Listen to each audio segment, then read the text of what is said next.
So much. The format we'll follow is we'll talk to each of our panelists, and then we're going to open the floor to questions as well. Kathy, do you see that we can sustain this growth that we've established over the last year or so? Yes, I think we can. We see housing permits going up, housing starts going up. Those are both great leading indicators for economic health. And so I am happy to see that starting to come back. A lot of that then will spill over into, as housing prices go up, people more likely to take out home equity lines. We're seeing an increase in those nationally as well, and that allows people to start to consume again, start to make investments in their children through higher education and in other kinds of purchases. And so, again, I think as long as the fiscal uncertainty is resolved, things should be able to continue moving along, and by 2014 or so, things should be much better. As long as the fiscal uncertainty is resolved, yes. We'll talk about that. Earlier, Jerry and I were talking about your meeting with a number of local CEOs, and you had a little poll. I thought you'd tell us about that. Yeah, so recently I will occasionally host a number of CEOs to just a session to chat about what's happening in the economy, how they're feeling about things. And did this just recently in December, and this is across a wide array of industry, Barry. And the question was, how are you feeling about the year ahead? Are you feeling positive? Are you feeling negative? What's your general sentiment?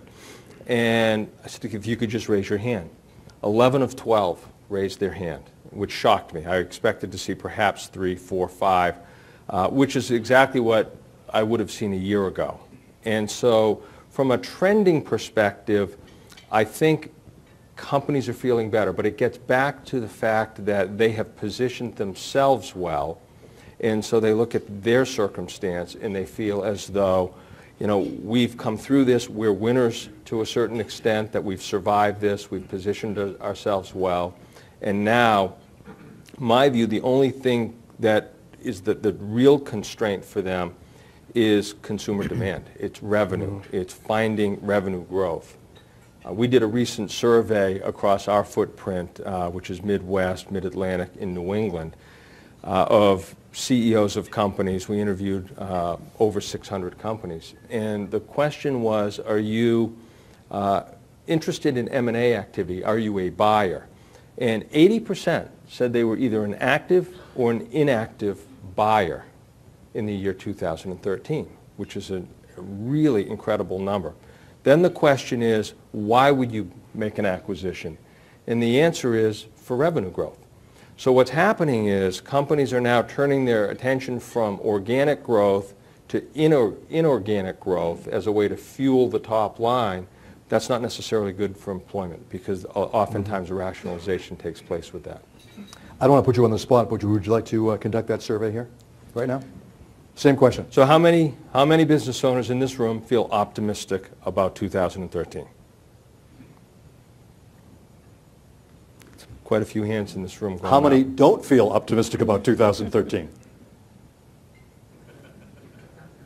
Interesting. Handfuls.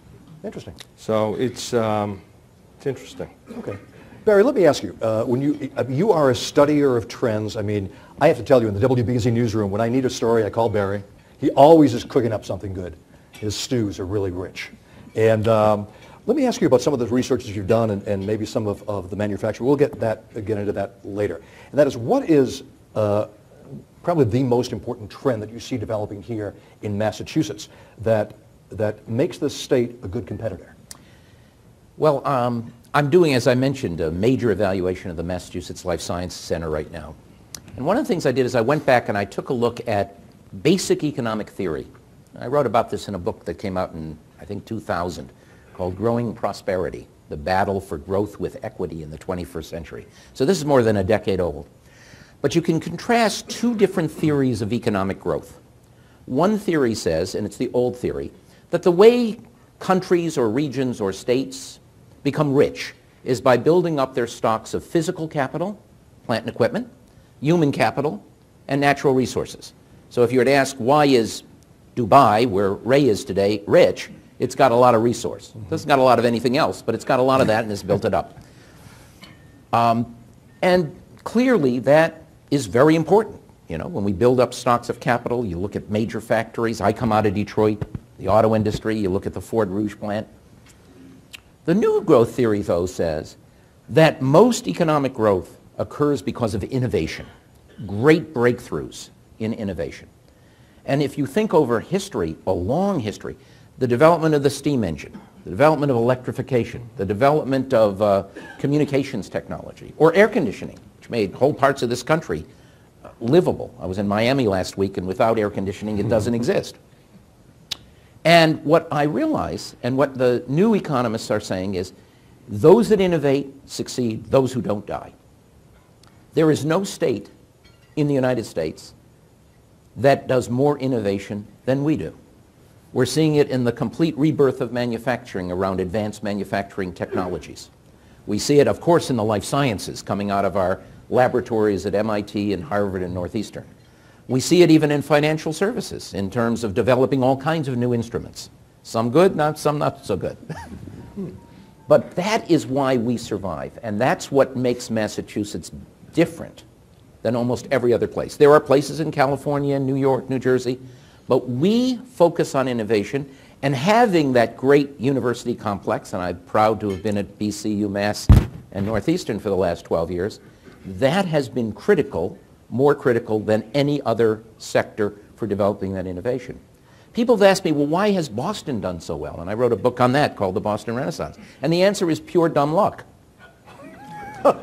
Pure dumb luck in the following sense.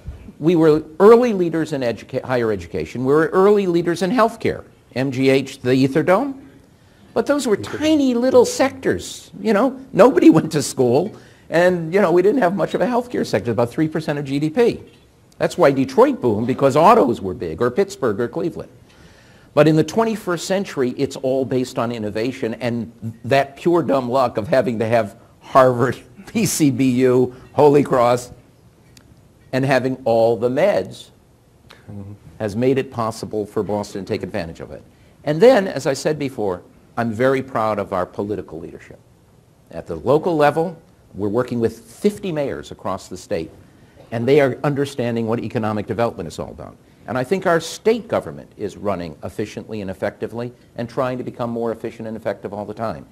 You bring the public sector together with the private sector, innovation, tie that together with the key leading industries, you're on a pretty good growth path.